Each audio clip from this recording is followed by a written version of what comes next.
Hello, everybody. Welcome to another edition of Mo Show Live. It's Morris Lilienthal. I'm excited about today's guest, the presidency of Make-A-Wish, Alabama. I think a lot of you are probably like me. Over the years, you've seen news stories, social media feeds of these wonderful children that have gone through a lot of life circumstances and have health issues, and they've had this really, really cool experience where Make-A-Wish has come in and granted a wish to them, and it warms your heart. It provides such a benefit to that child and their family and their community. And I'm really excited to learn a little bit more about how that magic happens and learn how that event all culminates for these children and their families and learn more about this experience. And today's guest is Tracy Bennett Smith. She is the president and CEO of Make-A-Wish Alabama. And so we're going to talk to Tracy about how this all works. Tracy, how are you doing today? I'm doing great. Thank you, Morris. And thank you for having me on. I'm so excited to talk to you today. Well, I'm excited to have you on. And as I told you before we went live, your organization is this truly inspiring one. And I've been wanting to have you guys on as a guest. So I'm glad we could make it happen today. So folks, if you're watching the show live, share it out. If you're watching the replay, like a lot of folks catch the show, share it out and do so we can get some more eyeballs and ears on what this great organization is doing here in our state. And there are other chapters. I think we're going to ask Tracy a little bit about that. And there are other chapters. And if you're watching from another state, that you may be able to provide and share the word for other chapters in other states along the same mission that I'm sure they're all trying to achieve. So, Tracy, tell us a little bit generally about what Make-A-Wish is and a little bit about the local chapter and what your mission is. I will. Thank you so much. Well, first of all, yesterday was World Wish Day. So this is the timing of this interview is amazing and fantastic because the month of April, we celebrate World Wish Month. And yesterday was where we celebrate the very first wish that actually happened 45 years ago in Phoenix, Arizona. But now for Make-A-Wish Alabama, we were started just in 2012. So we're a fairly young nonprofit in the world of Alabama. But everybody realized that there was a need. There's a lot of children here, unfortunately, that are diagnosed with critical illness, and we need to bring hope and joy to those children. So Make-A-Wish Alabama was established in 2012. We serve the entire state of Alabama, and we are granting wishes every single day. And are there chapters in every state or most states? And then kind of how do all the chapters kind of come together if they do, Tracy? How does that work? Yeah, so what I love about this, what is called in the nonprofit world a federated system, is Make-A-Wish America is a federated nonprofit, and that means the 57 chapters like Make-A-Wish Alabama, we are our own 501c3. We just have a relationship with the national office. So I describe it as we have the best of both worlds. I've been in nonprofit since 1991. But what we have is we have this wonderful brand. We're the number one most trusted nonprofit that operates on a local level in the United States. And so we operate locally. All the funds raised go to serve the children right here in Alabama. We have a governing board that are all representatives of individuals across Alabama. All of our staff are housed here in Alabama, and the children that we serve are Alabama. However, we have a really great relationship with Make-A-Wish America. And so I wouldn't describe it as a franchise because we have independent ways we do things in each chapter, but we all agree where it's a charter agreement and we agree to grant wishes the same way, to have guidelines, to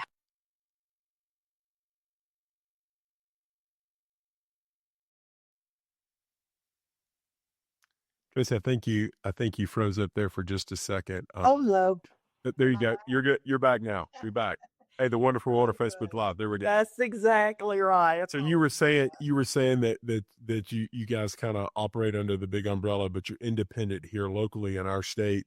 The resources that you raise and the activities to do it are really more just with Make-A-Wish Alabama, that you guys kind of operate under that specific umbrella for what goes on here in our state. That's exactly right. So all the chapters are independent nonprofits, and we have an agreement with the conglomerate of Make-A-Wish America. So what that means is if we have a child in here in Alabama that wants to go to Hawaii, we pick up the phone and we work with the Hawaii chapter and they help plan that wish. And here if there's a child that wants to come meet Coach Saban, they pick up the phone and we help with that wish. So there's a really great network. Yeah, I was wondering about how that might work and do, and so that's really cool that y'all work together because, hey, you never know what someone's wish might be. We all have Yeah, as wide as your imagination could be and your interests to that's offer. right. That's What right. that dovetails perfect into it. One of the things that I was just curious about is kind of qualifications. I know it can't be easy. I know you have all these wonderful children that have had some critical illness or some life event that they're stricken to deal with, unfortunately. But how do you guys make a decision, or how do you qualify certain children to say, okay, this meets the parameters of what we think would this child or this family Mhm. for a wish? That's a great question, Morris, because what you don't want is for your child to be eligible for a wish, number one. That you don't want that. It's not a situation where we say, congratulations, your child's eligible for a wish. But I will say it's also, we don't leave it up to lay people like myself. And so that's another, referring back to Make a Wish America. We have a national medical advisory council that's made up of 22 medical professionals, pediatric oncologists, internists, and they're the ones that actually determine the eligibility for all the chapters across the United Okay. States. And so it's medical professionals that determine the eligibility. And once that's determined, then we go into the wish discovery. Okay. Yeah. And so then to get so if someone is nominated for that, then it sounds like there's a set of guidelines of parameters that would determine whether that child would qualify for a wish to be, I guess, granted or put on the wish Mm. list. That's exactly right. So the age range is 2.5 to 18. So um, their 18th birth, they cannot have had their 18th birthday before they're eligible for a wish. Okay. So once they turn 18, they're not eligible. So 2.5 to 18 is in, for us, they have to live in Alabama. They have to be within that age range, and they have to meet the critical illness criteria that the medical advisory council sets forth. Okay. And that's And it. That's it. how are kids nominated, Tracy? How does the Mhm. nomination process work? Most of our referrals come through their medical treatment facility and their treating physician. A lot of social workers. We get a lot. Most of our referrals come from Children's Hospital of Alabama here in Birmingham, the Mhm. St. Jude Clinic in North Alabama, USA Pediatrics down in South Alabama. So a lot of them come from that through either child life specialists, social workers within the hospital, or their treating physician. But parents can also refer, and actually children. We had teenage children that have referred themselves. They go to wish.org, click on refer a child, and they go through the questionnaire, and then the medical advisory team reviews that information. Yeah, very simple. And so once the child is nominated and if they meet those qualifications, then what's kind of the next process? Is there kind of a waiting list? Is there kind of a next to serve, or is it which ones that you can get to based upon the wish that's being requested? Yeah. So in addition to that, following up from that is a lot of paperwork from the treating physician verifying that eligibility and verifying that diagnosis. But once all that happens, um, yes. So we have children. One thing that people don't realize is, medical advancements are improved day every single day. And so children that were considered terminal 45 years ago when Make a Wish America started are now living and beating those situations. So about 80% of the children that we serve go on and beat their condition, go into remission, and live happy lives and healthy lives, which is amazing. And we feel like a wish is so important to that medical journey because that the power of positivity, and we see it firsthand that these children respond to the healthcare treatments better. So in those situations, a lot of times it's first come, first serve. A lot of times the children will tell us when they want to have their wish. If it's a travel wish, they may want to finish their chemotherapy. Sometimes it's a situation where their health is deteriorating and maybe their physical ability to walk or see is deteriorating. So they want to have that wish sooner than later. Right. But then there are other times where the doctor will tell us that this needs to be a rush wish and this wish needs to happen within 3 to 6 months. And in those situations, it becomes a very time sensitive situation, and that those children get bumped to making it happen sooner than later. The other ones kind of get in line and we plan accordingly. Okay. Yeah. Give us some kind of perspective on the numbers. I mean, how many Yeah. wishes that wishes do you get that meet the criteria a year that that children get put on this list? Well, so our vision is to identify every eligible child. We want to grant every child's wish that we can. Right now, we're right around, we hope to grant 185 wishes this year, but we know in the state, which is amazing. I think a Absolutely. few years ago, we were granting 120. So we're in a really growth trajectory, and we're so excited about that. So much of that has to do with the community across Alabama that have leaned in and helped us. Because at the end of the day, the more money equals more wishes. Mhm. But we have some exciting information that came out. This is another perk of being associated with a national organization. They have a family foundation that funded a series of a research study to determine how many children are diagnosed with critical illnesses across all the states. And so we just got that information. We haven't had data like that in 14 years. And so what we know is over 400 children are diagnosed with a critical illness in Alabama every single year. So in terms of reaching the capacity in Alabama, we're we're barely knocking on the door of 50% serving Alabama. So yeah, we are out there wanting to know those children. And right now we have about 250 kids waiting on a wish. Wow. Well, that's amazing that you're, just in the last 13 years that you've grown from starting the local chapter, the local nonprofit, and that you've now just in that short period of time are granting 180 plus wishes Yeah. now, hopefully in 2025. That's amazing stuff. Um, Talk to me a little bit about, critical in any nonprofit is fundraising and awareness. And I know that your organization has a lot of big events, annual events that you have. And when you were telling me that's kind of getting some traction right now and going on right now that you and the staff were excited about was the Trailblaze Challenge. Tell our audience what that is and kind of what that consists of and how that works. Absolutely. So it is the coolest event.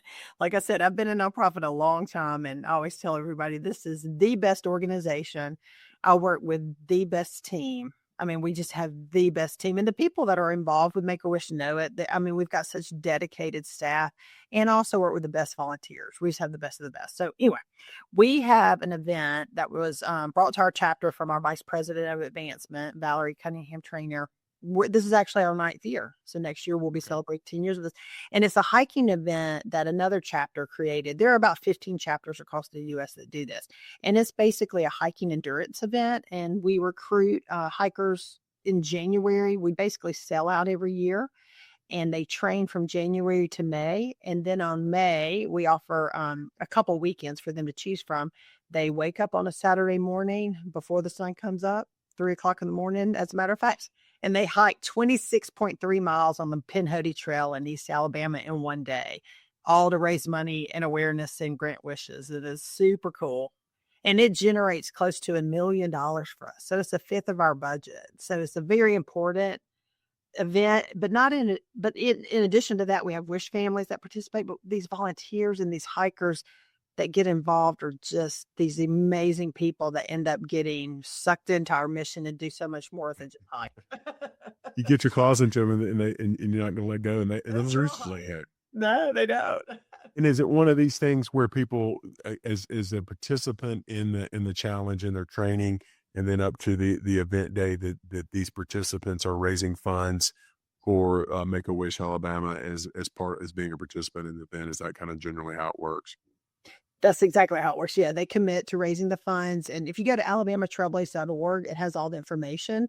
And then as they're training, we shared with the wish stories with them. We engage with the mission and every opportunity we can, and we get them really connected. And a lot of our hikers sign up just because for personal reasons, or they just want to hike, or they want to hike in a supported way. And they're like, well, Make a Wish is a good mission, but it's all about the hiking for them. And then they get involved, and then they start hearing these stories. And then next thing you Right. know, they're hiking in honor of a wish kid. And it's a really great way to engage a community. Yeah. Well, and I'm assuming as you were kind of talking about your statistics a while ago about, I think you said, if my memory serves me correctly, about 400 children are diagnosed with a critical illness in Alabama a year, that we all now, unfortunately, probably know somebody or are touched in somebody or know somebody who knows somebody who was impacted by had a child impacted by a critical illness. And so it can really tug at your heartstrings and become personal mission for a lot of these people. And they can do it in honor of somebody or recognition of someone. That's all Bless amazing. You're so right, Morris, because every day when I'm out talking to the community, somebody, if I'm talking to a group, there is at least one or two people that have some connection, either a family member, a neighbor, church member, coworker. It's unfortunate, but it's amazing also how many connections there are to Make-A-Wish and to children living with critical illnesses. Well, like I say, there's the side of as the amazing thing as you talked about now over the history of Make a Wish, kind of America, the national chapter of how a lot of these children now have because of modern medicine have now become a success story and can get over that huge hurdle that they've got facing them. But it doesn't mean that they don't need some type of inspiration and some type of Mm, something we're doing award to do. And we need that as adults, much less as a child. absolutely. And, Absolutely. and so having you guys there to help and do, along the way is just truly amazing. Well, One of the other things that I saw, I'm sorry, you were going to say so something. I didn't mean to cut you off. Well, what I was just gonna echo what you said, because if you think about it, if you're lucky enough to not have children that are in a situation like that. I mean, Mm, my husband and I are so lucky that we have grown children that are healthy and never had any health issues. yeah. But if you are a family that have experienced that, it is 24/7. Some of these kids don't experience birthdays or holidays. They're in the hospital for weeks and months, sometimes years. Families are divided. If you have more than one, somebody's got to keep working, somebody's got to be there with the children. And it is not only emotionally exhausted because you're seeing this child in such a fragile state, but it's physically exhausting. So for Make-A-Wish to come in and just give some break, some spark of hope, some respite to these families, it's that's the least that they need right now. I mean, they need so much. And so it's a lot. So you're right. And so it's for the family just as much as it's for the child. Yeah, I can see that 100%. Mhm. Absolutely. One of the other events that I was reading about that y'all host is Wish Night, and it looks like you guys have that in here up in Huntsville, where I'm at, down in the Birmingham area, and down in Mobile. Tell our audience a little bit about what Wish Night is and what that consists of, and how y'all use that to help raise awareness and funds. It is such a fun evening, and we're lucky enough we do 3 of them. We do one in Huntsville, one in Birmingham, one in Mobile, like you said, but it is a typical gala, as you can imagine, but it's not typical because we always bring all kind of, ideas and surprises and mission moments, and so we are always encouraging people to do it because this is a fairly new event for us as well. I think in Birmingham, we've done it the longest in Birmingham. I think this is our 5th year. And then in Huntsville, it's 3 years. And so it's a wonderful evening of silent auction items, dinner, music, and it's an opportunity for individuals to come for corporate tables. And then we also have wish families there, mission moments, very inspirational and a lot of fun. So it is a great way to have a really fun evening, and then two, be a part of an organization that's inspiring and then make a difference in your community. Yeah. So the one in Huntsville's coming up in September. Actually, the one in Huntsville and Mobile both are in September. And then the one in Birmingham just finished. We do it in the spring. Okay. Yeah. And if can anybody attend that, Tracy? How does that work? Can people just kind of go to the website, and if they want to get more details about checking that out you go to the West That's Circle right. area, Yep. look for events. Look for events, and then we if we don't have the updated sponsorship information, we will in the next month or so, and that you can purchase tickets there, you can get sponsorship tables, you can inquire for more information. Yep.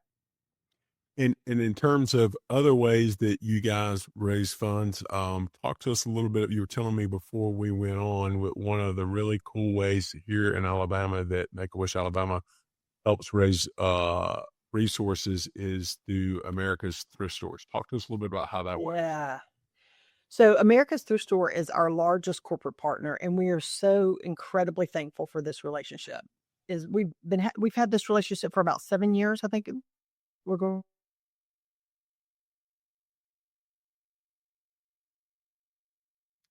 Tracy, I think you froze up for just a second there. Folks will give her just a second to come back on. Am I back? Yep, you are. Go ahead. I'm back. I don't know if it's me or you. Sorry, it's Facebook probably. But so it's a way for people to participate and help grant wishes without pulling their wallets out. So Okay. the relationship we have, it doesn't matter how you donate, but anything that you donate to America's Thrift Store that are gently used items, and it doesn't count furniture per se, but any kitchen, used clothing, books, trinkets, any used household items that you donate, they pay us actually cash for, and it equals about $1 million for us. So, like I said, Trailblaze generates 1 million, America's Thrift Store generates 1 million. So those two things together are 2/3 of our budget almost. And so it's a wonderful way for people in the community to make a difference because everybody's cleaning out their closets. Everybody's refreshing their holidays, their Christmas decorations. Every time you do that, just think of America's Thrift Store. And sometimes America's Thrift Store will do actually free at home pickups. It depends on where you live in the state. But there are 3 stores in North Alabama. You can drop them there. And people can do donation drives. We love when companies want to do a donation drive. They'll come and put a bin out in your company for like a week or 2 weeks. It is a great way to really participate in our mission without having to write a check or pull out your wallet. And it's been transformational for our chapter, quite honestly. That's amazing. And so when Isn't that people cool? do that, Tracy, do they have to say this donation is made for Make-A-Wish Alabama or just any donation period? Any Go, donation. drop it Yep. off and nothing else. Nothing else. That's all you have to do. Yeah. Less hassle, the better. That's even easier. You don't have to tell them. You just think of anytime you're donating something, think of America's Thrift. Yeah. Donation to America's Thrift Store equals a wish. That's pretty cool. I think you told me that before we went live. That's pretty cool stuff. Yeah. Um, And when you start so saying early, oh, go so ahead. Morris, I spoke over you. But when you were saying earlier about the impact of the wish, one of the things, the other thing I wanted to share with you is there was another study that was out. This has been about 5 years ago, but they took children that had similar diagnosis that had a wish versus children that didn't have a wish. And for whatever reason, the children that had a wish had shorter stays in the hospital, less visits to the ER. They were responding to their medical treatment better. So it really emphasizes that power of positivity. And they had when you have something to look forward to, how you would respond better to things. And so Yeah. it's really just data that shows us what we've always known, that wishes are not just a nice thing, but they're transformational. That research study showed us that's why we are just adamant of finding every child that deserves a wish, that we want to make sure we're aware that that they're out there. It makes sense. I mean, the sense that I've said about things is that when your spirits are lifted, when you feel better mentally and you're going to feel better physically. Yeah.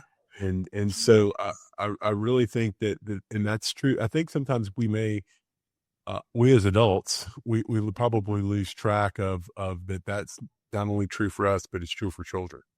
And Exactly. and so I think the kids that you are impacting, inspiring are shining examples of that. And it's pretty cool to see that the study that you got backs that, the data to back it up. And so that's good stuff. And I know there's also people can get a car tag. Y'all offer, the state offers car tags for you guys, and y'all get a portion of the tag. Is that right?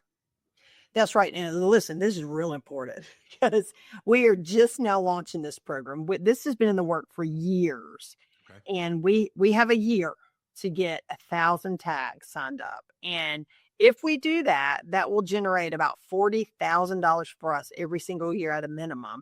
And so, anyone out there that's interested in a car tag, all you have to do is go onto our website and commit to it. Enter your information. It's a $50. I mean, if you're willing to make a $50 donation to Make-A-Wish, you can get a really cool car tag, and it's designed beautifully, and it is something that can really, again, make a difference. I mean, $40,000 every year, but the first years we've got to get that minimum 1,000. So we're really trying to get the word out. Yeah, we've got till next March, I think.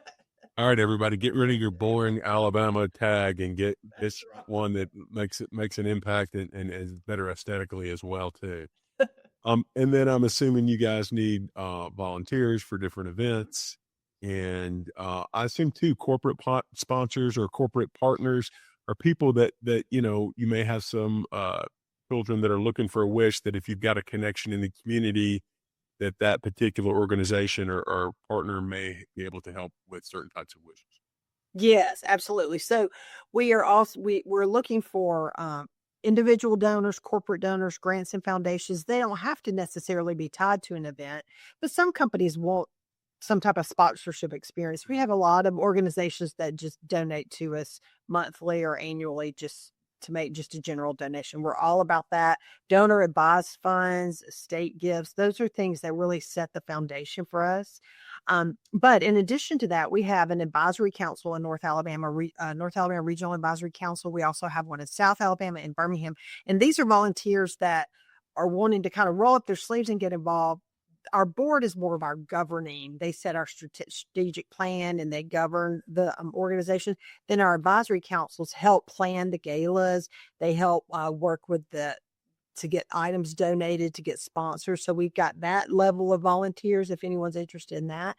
Then we also have wish granters. And right now we actually that application is not open because we have enough, but we open those applications periodically, and you go through a training on that, and that's a way for you to help us in the wish granting process. That may be hosting a send-off party for a child waiting on a wish.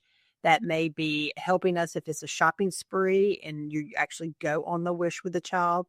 So that's another volunteer opportunity. So those are our main. We've got our volunteer leadership, and then we've got our wish granters, and then we also sometimes need volunteers for our events as well. But it's interesting, our Trailblaze event that we were talking about earlier, there are so many people that are involved in that all of our volunteers, you have to have you have had to have hiked a Trailblaze to be a volunteer because we have such a demand. It's such a fun event. Everybody wants to be a part of it. Wow. Well, And- hey, Yep. that's pretty amazing that y'all have gotten that far along in the process of that event. Indeed. Isn't that cool? As we get towards the end of our conversation here, one of the things that I wanted to talk to you about that I saw on your website that kind of resonated with me, and we've kind of touched on it along the way, but I wanted to see if you could expound upon it, was when these wishes are granted, that you guys, what I saw on your website was you're giving strength, hope, transformation to that child and their family and the community. Can you maybe give us some examples or share with us, if you don't feel comfortable giving a specific example, generally speaking, how that when you and your team grant a wish for a child, how that is transformative and what you've seen the power of that for them and their community. Mm-hmm. So we have so many stories like that. And there are two that really are popping into my head. And one is a little boy in South Alabama who was diagnosed with cancer. At the time, he was around 3. Their wish was to go to Disney World. That's obviously our top wish. And I see Mickey behind you. See Mickey behind me. And the doctors were getting ready to put him on hospice. He was at that stage of his cancer treatment. They were saying that there was nothing else they could do. So they go to Disney. They have this wonderful family experience. They come back and he does his scans, and his tumors have shrunk and they haven't multiplied. And when you talk to his mom says it was a whole lot of Jesus and a little bit of Make-A-Wish, and he is now cancer free. And that was he was one of our mission kids at our Mobile Wish Night a couple of years ago, and he's just doing an amazing, amazing job. So that going back to that power of positivity. And then the other one that really resonates with me that you may have heard about is a wish kid that we had last year, Melody. And she was another situation where it was a rush wish. It had to happen within a certain amount of time. She was 16. She knew exactly what she wanted. When the wish coordinator met with her to go through the wish discovery, she said, I know what I want. We don't even have to go through the process. Play in my band, my high school band, and our high school band uniforms are stinky and old, and I want to gift my high school band new band uniforms. Well, as you can imagine, even when I talk about it, it gives me chills to this day. So our wish coordinator wasn't sure because I mean that's a heavy lift, as you can imagine. Yeah. We had to jump through some hoops on that, and we knew that there were a lot of spending place to make this happen. One, the cost; two, the time. We knew that was a time-consuming situation that we weren't sure was going to happen. So long story short, we started going down that journey. That was in October the year before last. In January, her social worker reached out to us and said she's now being placed on hospice. We went to our board to fast track the approval. Her school told us that they were doing an assembly in January and we were welcome to join them. So we got it approved. They did an assembly for her to give her cap and gown to celebrate her because she wasn't going to experience all of those things. And so our team was able to tell Melody, your wish is going to be granted. And we did this wish reveal for her. She started providing input on the design of the uniform. She and her brother actually designed a logo of her initials. And so the ball was rolling on it. It was amazing. But then she passed away a couple weeks after that. So it was hard. And so the band director, who is just an amazing man in this community, came together for this child through that process.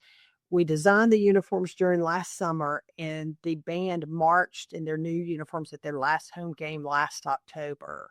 And we presented, it was amazing. And we presented her mom with a framed jacket, and each one of the uniforms has that design, the logo that she designed. And her family had a saying that in our hearts will always ring a melody, because her name was Melody. And so the whole community wore the pins that said that. There was a fireworks show, and they just celebrated her, and that whole community came together, and it was just remarkable. And it's something that will always be cherished in that community. So that's another way where a community comes together to make that magic happen. Well, that is, wow, breathtaking, and what an inspiration that young lady is, and to be at that moment to be thinking of others just speaks to her character and her family's character for sure. And the impact that she's now made on so many people, and in small part by your organization allowing her to help do that. And so, well, the last thing here is the best place. You guys, I know, are very active on social media. I'm following you on all the channels. And if you want to do that, the easiest place I'd tell you folks is to go to wish.org/Alabama. Then y'all have links there, Tracy, to all of the social platforms to keep track of what's going on. And, check out the events, check out volunteer opportunities, and please, go buy a tag so we can get to 1,000, or, make a donation and help out this worthy cause. And if you know someone whose child may be in need, then consider looking into having them nominated for Make-A-Wish. Tracy, thank you so much for your time today. Thank you to you and your team and all the volunteers, the board members and the advisory council, and everybody around the state that's doing such yeoman's work to give back to these children who desperately need this breath of fresh air and these opportunities to give them some sense of relief and something to look forward to. So thank you for all you're doing. Well, thank you. And thank you for giving us this platform to share, because all we want to do is expand the reach of inviting people to share the power of a wish. So you're allowing us to do that. I appreciate that so much, Morris. Absolutely. Folks, thank you again for tuning in, and take care, everybody.